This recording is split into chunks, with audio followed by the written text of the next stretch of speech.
Olá, pessoal. Aqui é Camila Alice. Eu atuo como analista de negócios no Sebrae São Paulo e esse aqui é o Pod Widen.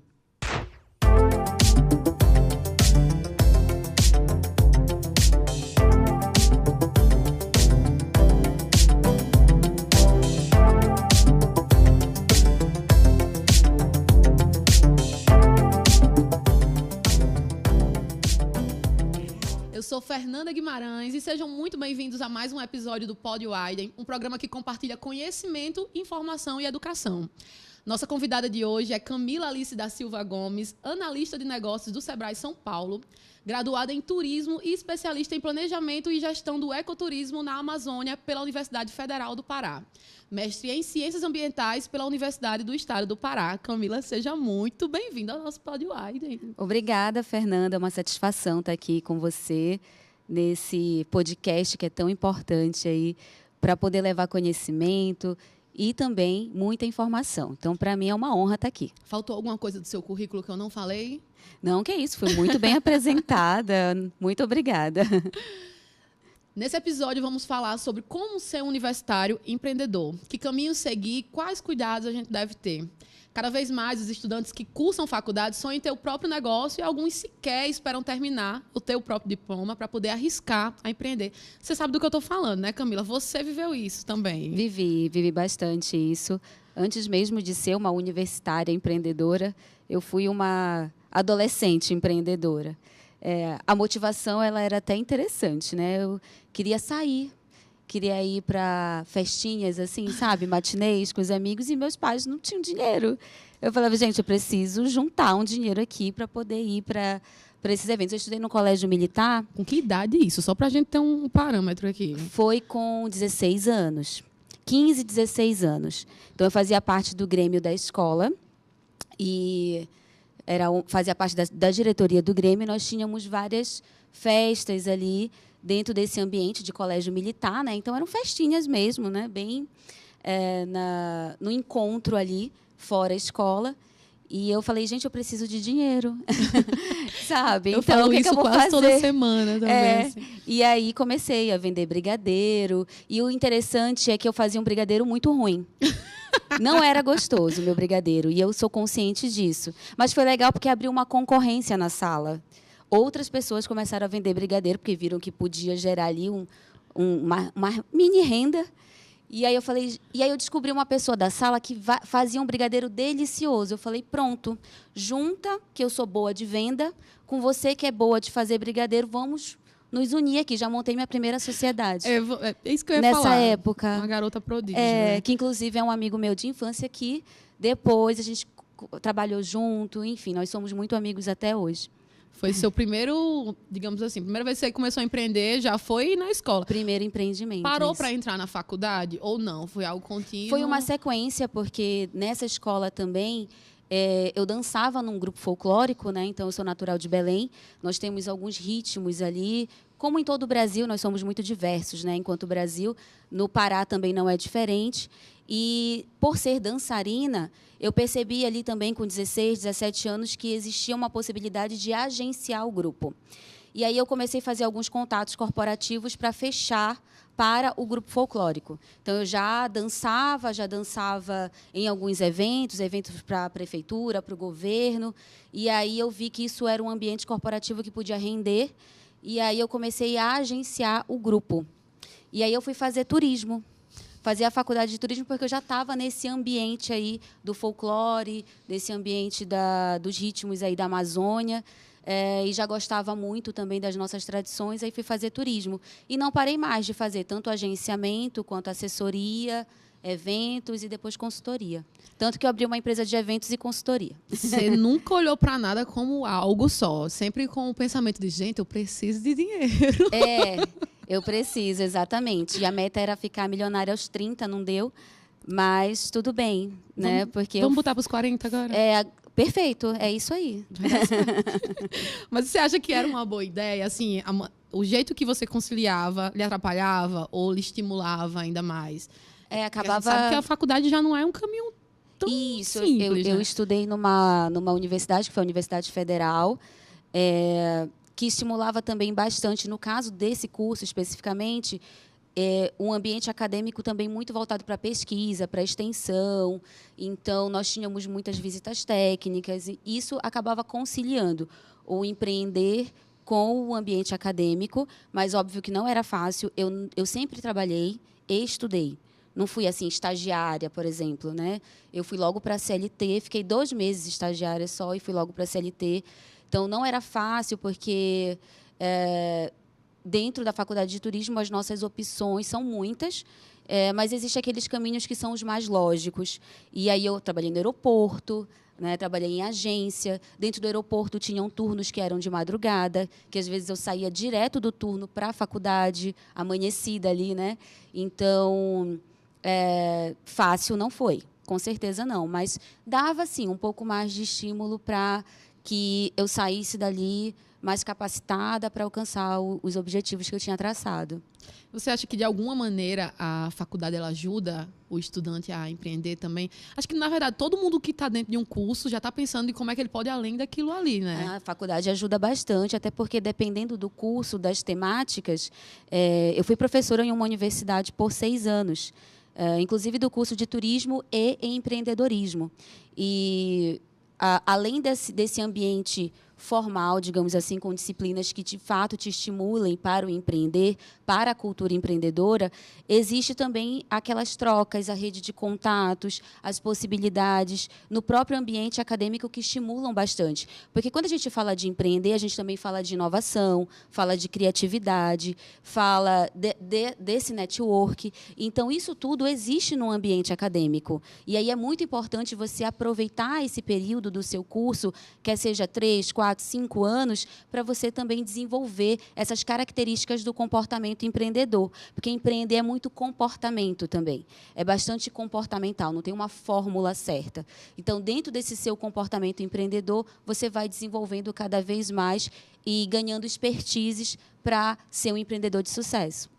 Você acha que a questão de administrar bem o tempo, ele é algo essencial para quem quer empreender e para quem quer estudar também, né? Ah, com certeza. A gestão de tempo, inclusive, é uma das oficinas que nós ministramos no Sebrae, gestão de tempo, justamente porque ele é fundamental para esse processo. Você precisa se organizar, você precisa ter muita disciplina, você precisa coordenar bem ali as suas metas, os seus objetivos, e, para isso, você precisa entender muito bem quais serão as suas prioridades. Um exemplo muito prático que a gente costuma dar nessa oficina, por exemplo, se você usa o seu smartphone, dentro do seu smartphone, os aplicativos ali de redes sociais ou mídias sociais, por exemplo. Quanto tempo você usa também para um outro tipo de atividade que te leve a uma produtividade efetiva, que te leve a obter uma aprendizagem? Porque você pode estar numa rede social buscando informação, ou você pode também estar ali buscando apenas lazer. O que eu não estou crucificando e nem dizendo que é errado, é apenas, de fato, essa gestão de tempo. Como você equilibra isso para não ficar apenas com informações que talvez não sejam tão úteis para os objetivos que você tem. E parece que hoje em dia existe muita receita de bolo na internet. Talvez seja até algo que chama a atenção da galera, né? A gente acha, e às vezes sim também, que na internet a gente vai aprender tudo que a gente precisa. E hoje a tecnologia ela nos possibilita isso. Mas eu falo de... Sabe quando parece que existe segredos para cada coisa? Empreender... Existe um curso muito simples que você contrata na internet para empreender. Na verdade, o Serviço Brasileiro de Apoio às Micro e Pequenas Empresas, que é o SEBRAE, ele está justamente para trazer o apoio aos pequenos negócios no Brasil. Então, a nossa missão é fomentar a sustentabilidade dos pequenos negócios. E isso se faz de forma complexa.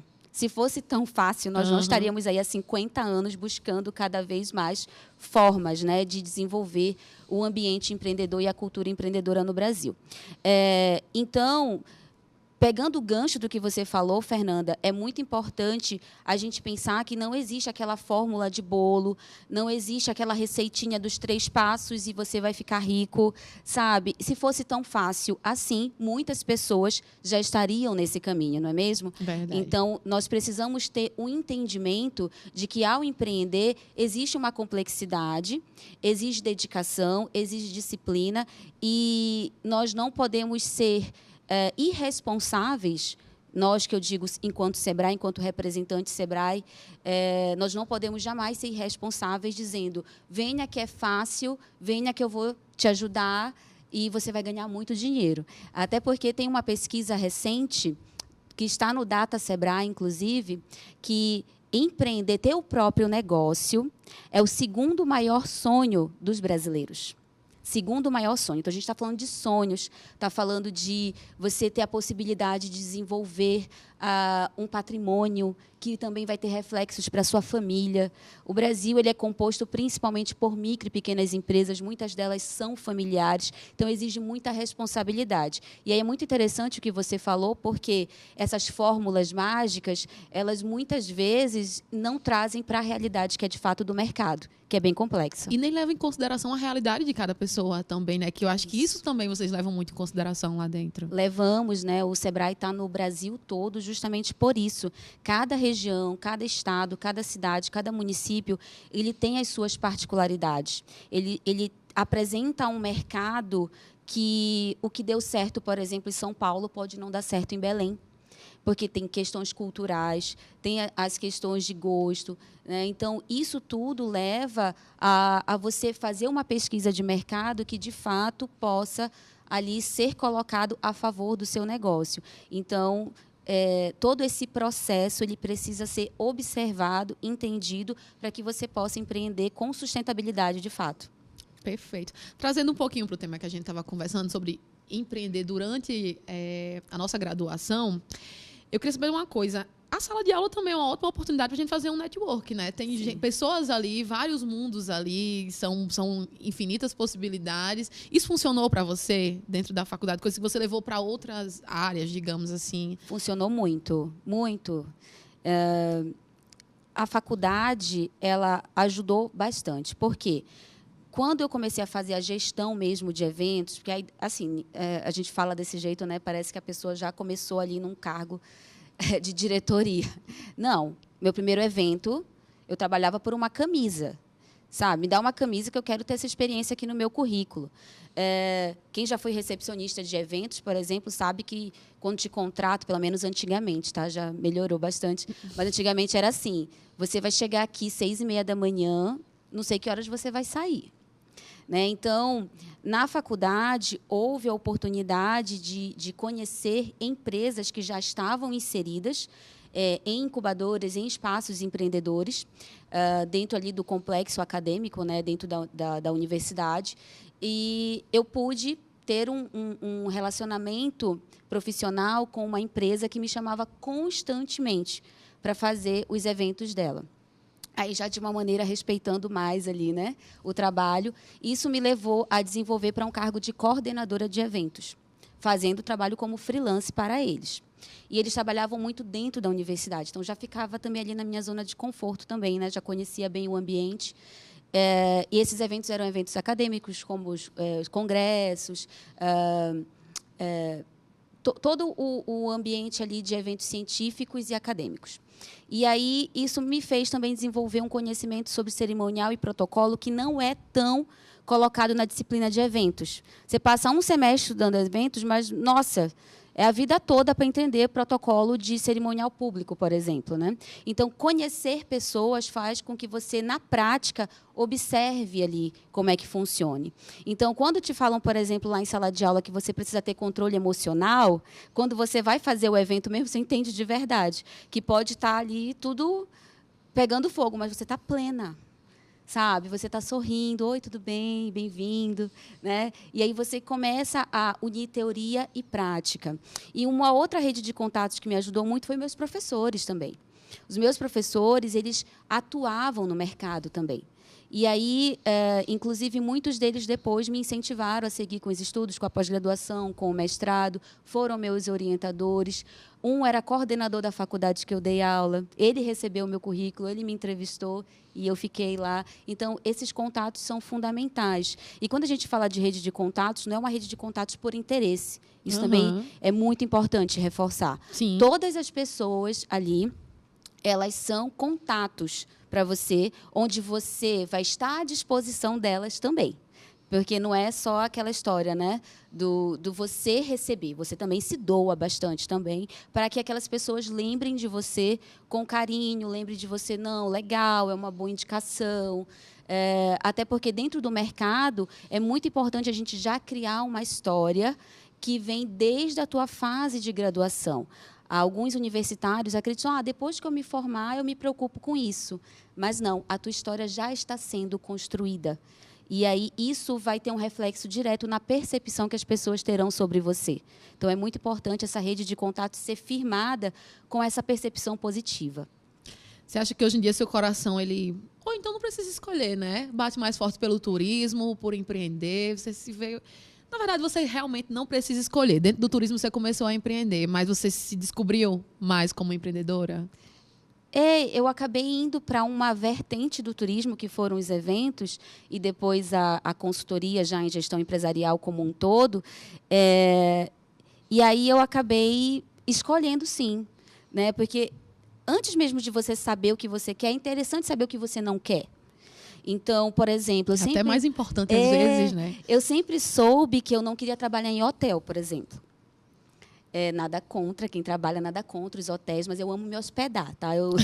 Não é muito, também, menina. Não é muito trabalhar ali, sabe, naquele ambiente. Quando eu fiquei na agência de turismo, eu trabalhei numa agência excelente, assim, que abriu muitas portas, me ensinou muito. É uma das maiores agências do Norte, inclusive. Mas eu também sabia que eu não queria ficar naquela agência para sempre. Não era o agenciamento que brilhava os meus olhos. E sim, mais a parte de ter o meu próprio empreendimento, da docência também, que é algo que eu gosto muito.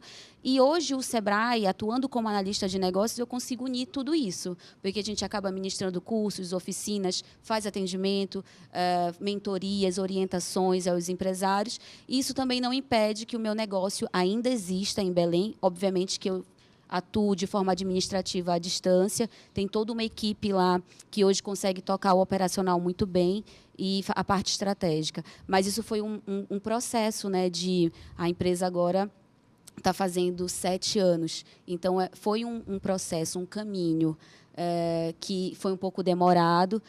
Houve momentos que eu quis desistir também, porque não é fácil empreender. A pandemia também foi um momento complicado, quem trabalha com eventos, né? Então a gente ficou ali parado, mas conseguimos superar todas essas barreiras e continuar no mercado. Mas é interessante você falar isso, porque não é um mar de rosas.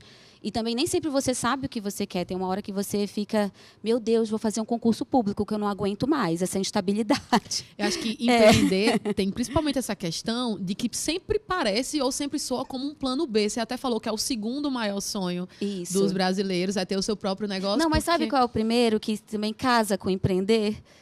Antigamente era casa própria, mas agora 61% dos brasileiros têm um sonho, porque a pergunta foi sobre sonho, né? Certo. De viajar pelo Brasil. Sério? Juro, viajar pelo Brasil. E o segundo é ter o próprio negócio. Então, quero viajar para o Brasil, tenho que ter meu próprio negócio para ter dinheiro para viajar. Na hora que eu quiser, né? Porque tem esse detalhe isso, também. Na hora que eu quiser, exatamente. Na alta ou na baixa estação, não importa, eu sou meu chefe, essa é a ideia. O mercado mudou muito e essas gerações mais recentes, elas acabam tendo uma percepção sobre a importância da liberdade, da tua gestão do tempo dentro do teu processo, bem diferenciada. Eu sou da última geração que não nasceu conectada, né, que é a geração Y, mas depois de mim o pensamento é muito diferente já. Então, já não tem mais aquela empresa que eu tenho o sonho de trabalhar, e sim quais são os requisitos que me deixam felizes. E os universitários também têm muito isso em mente, de como é que eu posso ter ali uma satisfação ao trabalhar. Né? Obviamente que não tem empresa perfeita, a sua, se você desenvolver, ela não vai ser perfeita, mas o que a gente busca é qualidade de vida em todos os âmbitos da nossa vida. Não dá para ser só feliz fora do trabalho. Né? Então, a gente precisa ter essa preocupação. Até porque boa parte do nosso dia a gente está nele, né? Boa parte, inclusive quando empreende. Não tem muito horário. Eu diria principalmente. É mais difícil ainda você delimitar quais são os seus horários de trabalho quando o negócio é seu, né? Parece que você nunca pode... Isso também é uma questão complicada para quem empreende. A gente não sabe que horas a empresa abre e fecha porque a empresa é você. Exatamente. A gente escuta muito isso no Sebrae. Recentemente, a gente fez, por exemplo, vou falar especificamente desse segmento, mas é bem comum para vários. Tá? Nós formamos uma turma agora de um curso para confeitaria, de gestão para confeiteiras. E elas estavam falando que muitas delas trabalham e os clientes mandam mensagem 11 horas da noite, pedindo bolo, querendo encomendar bolo. Quando você vai ver a mensagem, quanto é um cupcake? Isso, 11 horas da noite. 11 horas da noite. Tá, ou então marca de pegar o bolo, como ela trabalha na casa dela, ela fala, você tem que pegar até as 14 horas. A pessoa vai a hora que ela quer, ela vai 18 horas, na casa dela. Então, não tem muito. Então, é bem complicado, realmente. É uma questão de você conseguir imprimir para o mercado um caráter extremamente profissional para que o cliente também te enxergue dessa forma e entenda que você tem horário. E aí, utilizar as ferramentas. Né? Nós temos várias ferramentas que também podem dar ali um diálogo. A tecnologia também ajuda para você fazer umas mensagens que estão programadas para serem enviadas para controlar a ansiedade do cliente, para ele não ficar sem resposta, mas que você também não fique refém do seu empreendimento em qualquer horário do dia. Perfeito. Aqui no PodWide a gente tem alguns quadros e o primeiro deles vai ser agora, que é o Widen Explica, que tem também a ver com o nosso tema. Então, está começando mais um Widen Explica.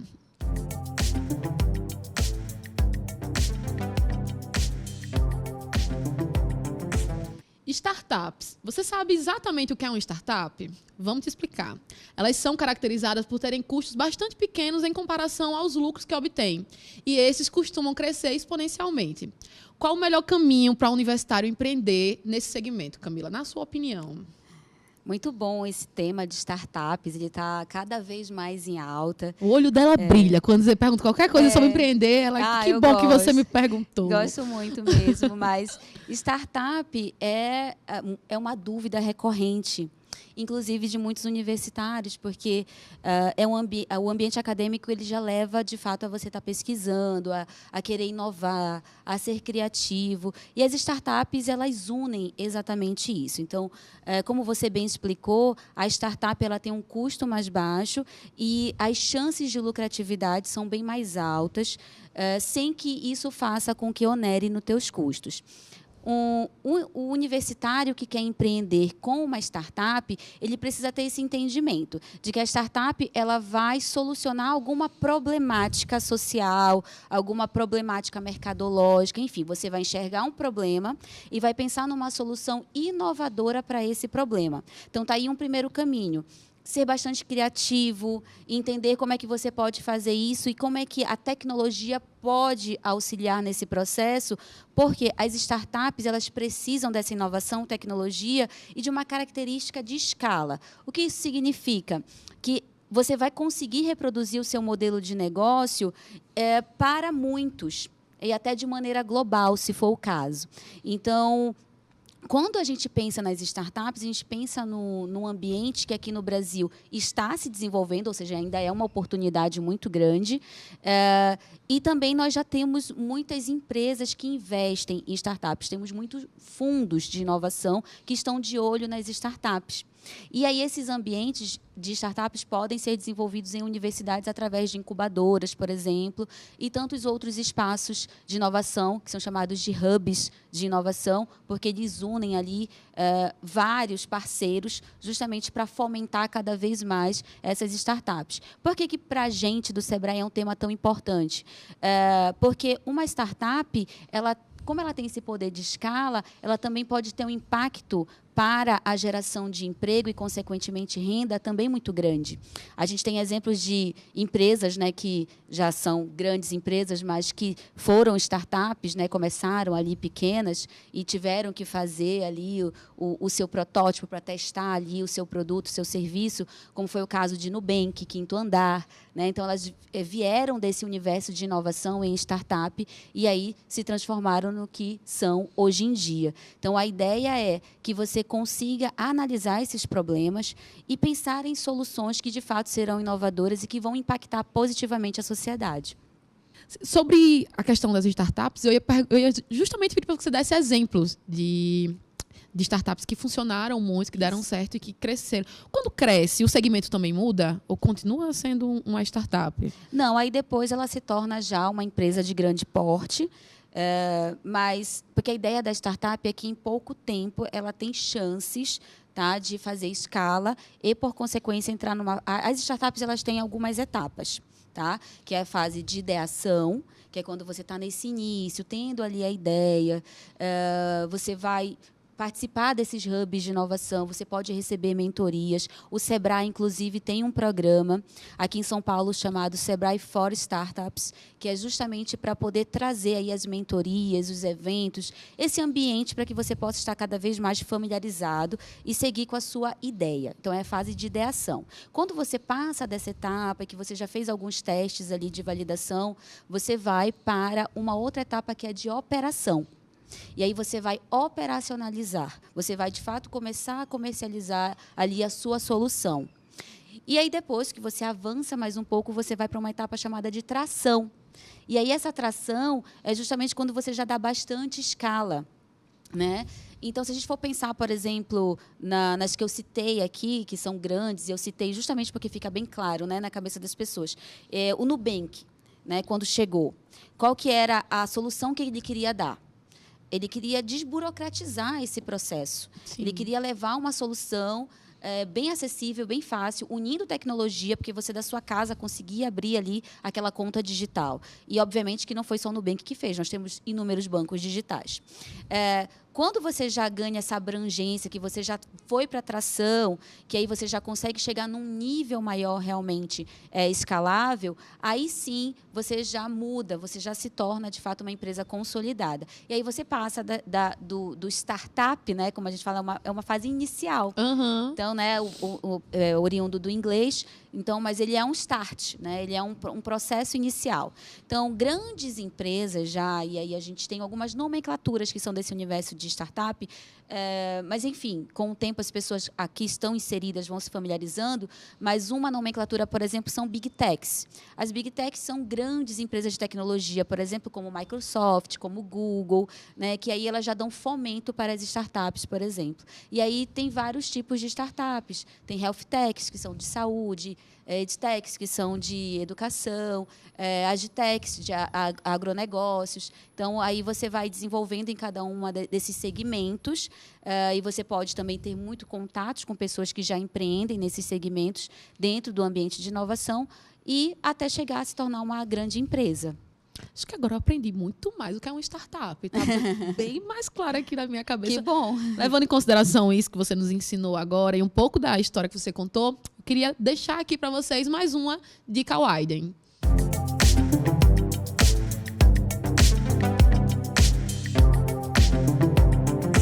Teste seu negócio. Aproveitar que está na faculdade com um amplo público é uma ótima estratégia para testar o produto, o seu negócio e avaliar o seu desempenho e aceitação. Até mesmo uma oportunidade de fechar parcerias pode surgir dentro de uma sala de aula. Isso aconteceu com você? Dentro da sala de aula, você viu oportunidades de trazer algo para o seu negócio ou levar do seu negócio para outra pessoa?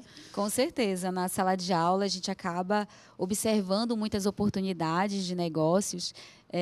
E aí, desde de eu estar ali inserida naquele ambiente, eu vi que era possível ter uma empresa de eventos. Na faculdade ainda era um sonho. Sim. Eu pensava assim, e eu falava, inclusive, já que eu tiver minha empresa de eventos, vai ser desse jeito, vai ser dessa forma. Eu via também a possibilidade, não somente dos eventos que eu já trabalhava, que eram os corporativos, científicos e acadêmicos, mas também eventos sociais. Então, foi quando eu comecei a fazer ali, prestar serviços para algumas pessoas. Aí, já pensando em pessoa física mesmo, colegas da faculdade ou pessoas que eles indicavam. E isso depois fez com que a empresa se especializasse também em eventos sociais. Hoje em dia, inclusive, um dos grandes segmentos que a gente atua é com casamentos. Que legal. E boa parte do nosso público é por indicação. Boa parte. Inclusive, a gente fez uma pesquisa logo no início da empresa, né? A forma que ela é hoje, ela se consolidou em 2015. E aí, só para falar também, acho que é interessante, né? Que era um momento diferente, né? Eu tenho 37 anos, né? Então, eu me formei, eu entrei na faculdade com 17 anos. 17 para 18 anos. Eu me formei em 2004, então era um outro cenário, era um outro ambiente. Eu até, quando eu tô lá com os meus alunos, eu brinco com eles, gente, era tudo mato, entendeu? Era tudo mato. Facebook, era Orkut, pessoal. Então, assim, era uma outra época. Então, olhar as redes sociais como uma possibilidade, como a gente já olha há algum tempo, não era bem assim. Então, de fato, as indicações, esse marketing boca a boca, ele era muito importante. E ele ainda é fundamental. É isso que eu ia falar. Ele ainda é fundamental. Hoje em dia, a gente dá muita importância para as redes sociais, mas eu acredito que o boca a boca ainda continua sendo mais importante que uma empresa que você acabou de falar. Funciona muito mais por indicação, né? Uma empresa que trabalha com casamentos. Você pode conhecer uma empresa dessa por internet. É importante que a sua empresa esteja nas redes sociais. A gente sabe que hoje em dia isso é primordial. Mas você não confiaria em uma empresa que você conhece só pela internet de fechar um serviço, né? Você precisa que alguém fale bem daquela empresa. Até porque esse marketing boca a boca, ele migrou para o digital, né? Você acaba, por exemplo, fazendo um post, me indique uma empresa que faça cerimonial de casamento. E as pessoas colocam lá nos comentários, por exemplo. E aí você, ao receber uma validação de alguém que você conhece, isso reforça muito mais a percepção positiva daquela empresa. Então, com certeza, ele ainda é fundamental. Ele só mudou a forma de ser propagado. Mas essa validação, tanto que nós temos as avaliações, que são fundamentais. A gente não pede um iFood sem olhar uma avaliação, por exemplo. Né? Então, isso acaba sendo fundamental, passa a credibilidade, passa a confiança para os clientes e potenciais clientes. Você fala assim sobre empreender com a confiança, mas a gente sabe que quando a gente está começando a empreender, isso gera muitas incertezas, né? Muitas inseguranças. Isso é mais do que comum para quem está começando. Principalmente para quem não tem dinheiro, né? E aí foi a minha realidade e a realidade de muitas pessoas. Eu digo assim, um dinheiro, um recurso guardado para eu iniciar o meu negócio. Isso traz, inclusive, 2 cenários de empreender, né? Empreender por necessidade e empreender por oportunidade. Isso aí vem de uma base clássica do conceito de empreender, e essa diferença entre empreender por necessidade e empreender por oportunidade acaba também trazendo um posicionamento para a empresa que ele é diferente. Então, quando você tem um recurso financeiro, por exemplo, para investir no seu negócio, buscar uma oportunidade, fazer seu plano de negócio, com todas as análises ali que são ideais para aumentar as chances de sucesso, isso é uma coisa. Agora, quando você empreende, porque as contas vão chegar mês que vem, você tem que pagar, então acaba que você não tem muito tempo para conseguir se debruçar sobre o planejamento. Então, você vai logo para o fazer, para o executar, para o operacionalizar. E aí a maioria dos brasileiros acaba empreendendo por necessidade. Nós somos um país extremamente empreendedor, mas essa é uma realidade que não é tão simples, não é tão fácil. A gente tem, por exemplo, inúmeros dados que muitas mulheres aqui no Brasil que empreendem, que inclusive é um número muito expressivo, elas acabam empreendendo, por exemplo, por serem mães solo, por não ter condições de estar no emprego fixo, porque não tem com quem deixar o seu filho. Para complementar uma renda, né? Para complementar uma renda, exatamente. Então, nós precisamos também fazer essas análises e não romantizar tanto, porque não é bem assim. Existe uma realidade, existe um contexto social e existem múltiplas realidades no Brasil que levam para empreender. E a gente precisa também observar cada um desses cenários. No Sebrae, por exemplo, nós temos muitos programas que fazem esse olhar mais criterioso para poder dar o suporte mais adequado, como, por exemplo, o Sebrae Delas, que é para mulheres empreendedoras, que cuida desde a etapa daquela mulher que nem tem o pensamento de empreender, e a gente vai plantar ali a sementinha na cabeça dela, que pode ter uma renda, assim, empreendendo. Nós temos programas de inclusão produtiva, que aí já são pessoas que vêm de uma situação de vulnerabilidade social, que podem ser inseridas. Então, existem muitos caminhos, e como você falou, essa confiança para empreender, ela vai ser adquirida com o tempo. Muitas pessoas não têm essa confiança. Nós escutamos diariamente no Sebrae gente que tem medo de fazer um story. Não quer aparecer, tem muita dificuldade, tem vergonha. E a gente entende que isso é completamente plausível, porque até você ganhar essa confiança é um caminho. Sim. Né? Então, é exatamente o que você falou. Não vem do dia para a noite. Perfeito. A gente está chegando quase ao final do nosso papo, né? Daqui a pouco ela me convence a abrir um MEI aqui, tanto que ela fala bem sobre empreender. Mas eu queria que você deixasse uma dica, tanto para quem é universitário, para quem não é também, uma dica de como começar a empreender agora. Certo. É o que você comentou, inclusive, né, o MEI. É importante também reforçar isso para quem quer começar a empreender, entender um pouco desse universo, pesquisar. Você aí que é universitário, está fazendo parte aí desse grupo ainda seleto de brasileiros, né? Cerca de 25% dos brasileiros têm nível superior no Brasil. Então, você está tendo uma grande oportunidade de tentar empreender por oportunidade, é o que a gente espera, né? Porque isso aumenta as chances de você prosperar. Então, como é que você pode fazer isso?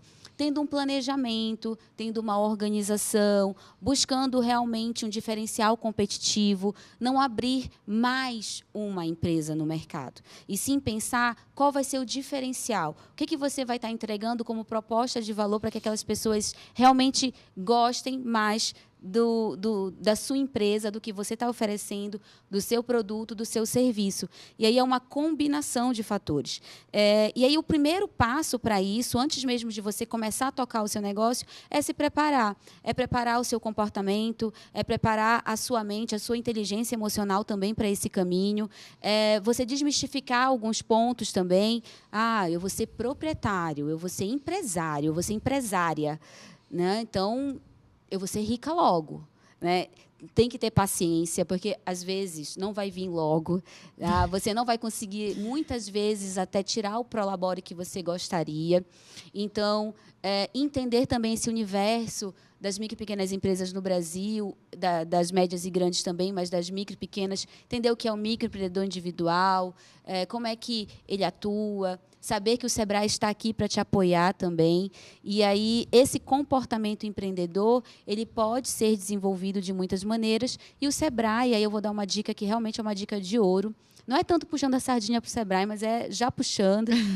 Nós temos um seminário de imersão chamado Empretec, que, na verdade, ele foi desenvolvido pela ONU, pela Organização das Nações Unidas.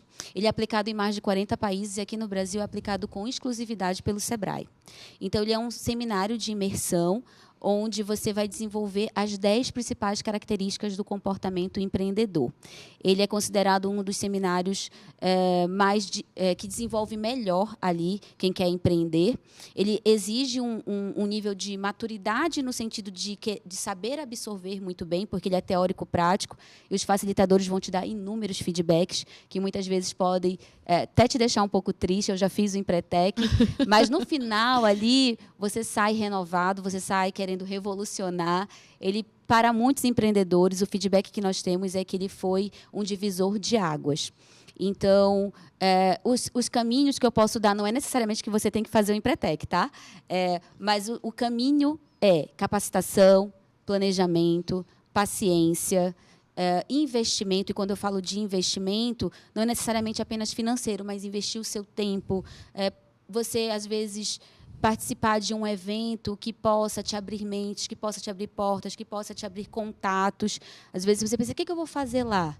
Mas isso ajuda, sim, ajuda bastante. Escutar podcasts como esse aqui, que trazem muita informação. Realmente respirar esse ambiente empreendedor para que ele possa cada vez mais fazer parte da sua essência. E isso possa ser construído para um desenvolvimento aí da sua carreira. Tanto faz, porque empreender não é necessariamente só ter o seu próprio negócio. Sim. Você pode usar tudo isso a favor da empresa na qual você está inserido, porque características do comportamento empreendedor são muito bem-vindas em qualquer ambiente que você tiver.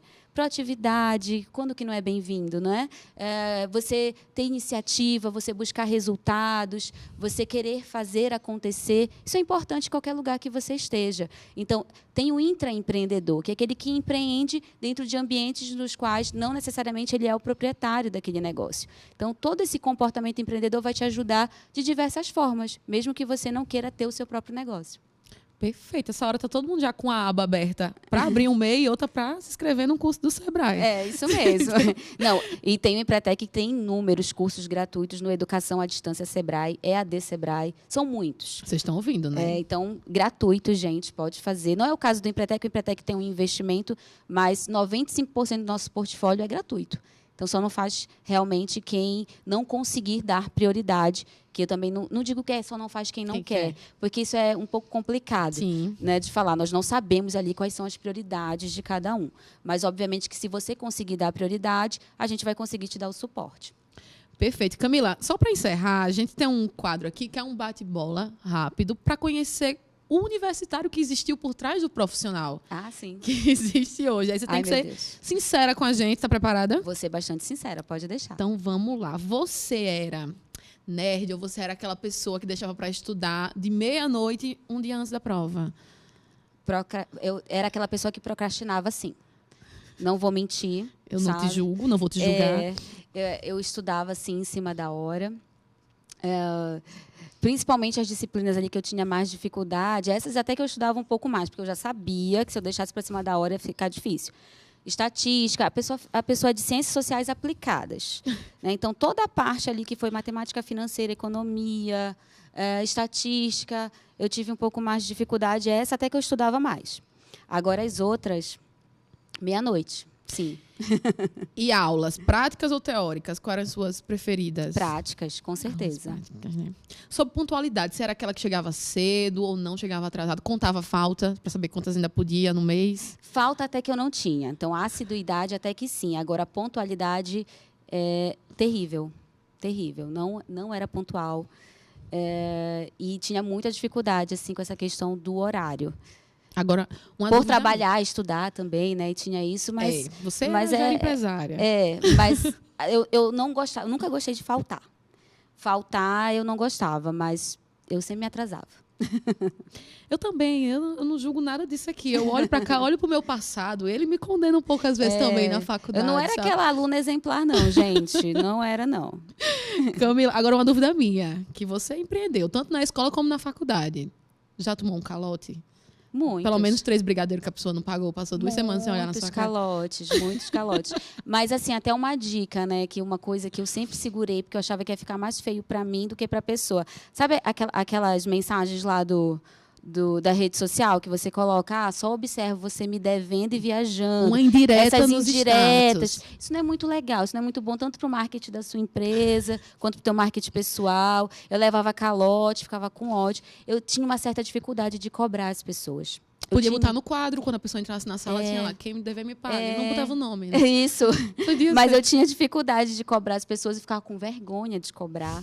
Então, eu acabava levando calote, sim. Hoje em dia, não. Você é tranquilo. Cobro tranquilamente. Como é que a minha mãe fala? Que todo bom pagador é um mau cobrador. E o contrário também funciona, né? Todo mau pagador é um bom cobrador. Isso exatamente. Nossa, sua mãe falou tudo.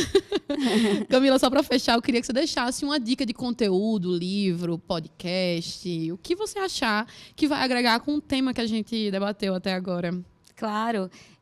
Eu quero deixar aqui uma dica muito importante para as plataformas do Sebrae, porque elas realmente agregam muito conteúdo.